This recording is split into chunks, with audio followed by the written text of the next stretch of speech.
Having a student speaker is a long-standing commencement ceremony tradition. The student speaker has the honor of representing your collective lessons and experiences. Each year, many students compete for the honor of speaking for the graduating class. Jonathan Walters. Jonathan Walters, who is receiving his Bachelor of Science in Business Administration, won that honor. Please help me welcome Mr. Walters to share his thoughts with you. Congratulations.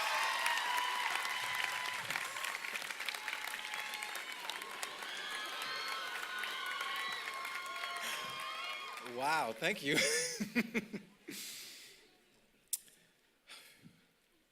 Congratulations. We're here to celebrate how we have devoted at least 1,460 wonderful, miserable, difficult, incredibly beautiful days, give or take, toward the degree we will be receiving momentarily.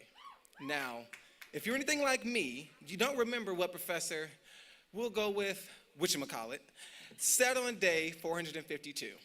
But you remember getting a call on day 323 from the police department telling you that your car was stolen.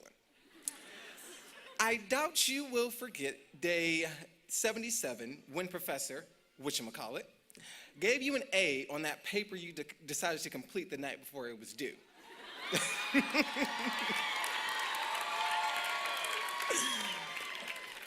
I bet you remember days 500, 697, and 723 when you devised a plan to go right up to your advisor, look them straight in the eyes, and tell them you wanted to switch majors immediately.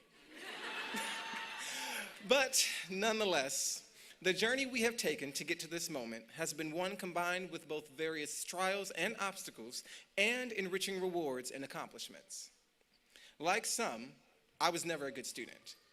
In fact, I came into college and I could not even write a coherent essay. And I'm an English major.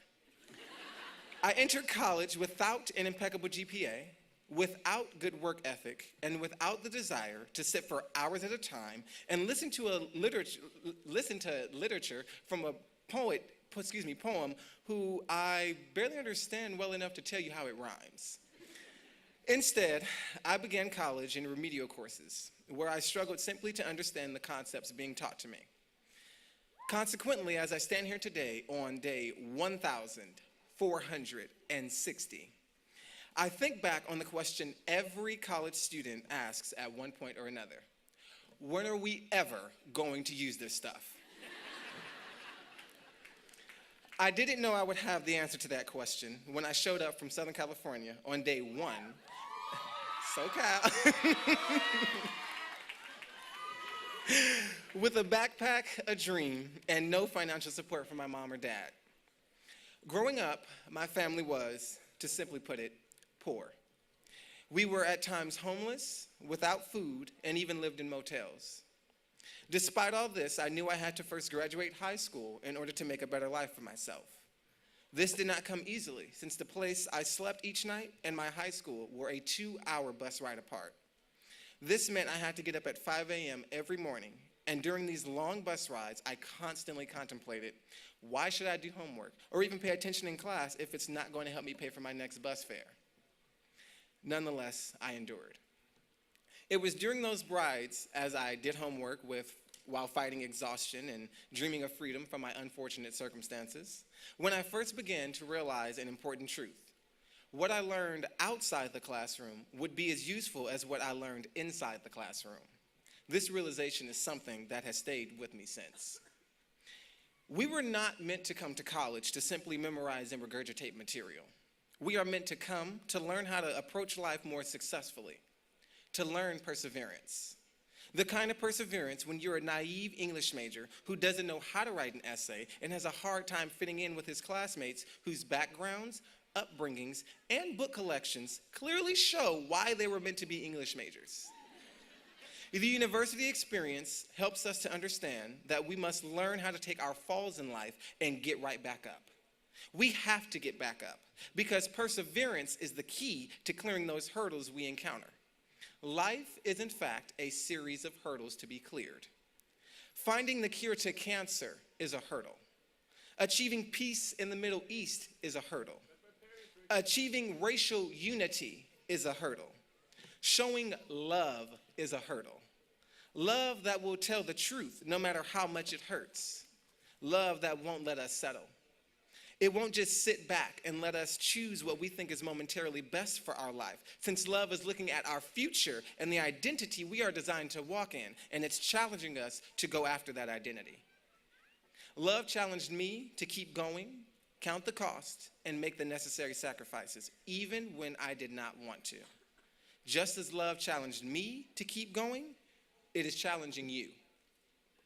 I want to express my gratitude to my professors as well as university administrators who are dedicated to the objective of equipping us with the knowledge and skills we need in order to go out and succeed in our chosen professions as teachers, editors, nurses, social workers, accountants, marketers, politicians, you name it.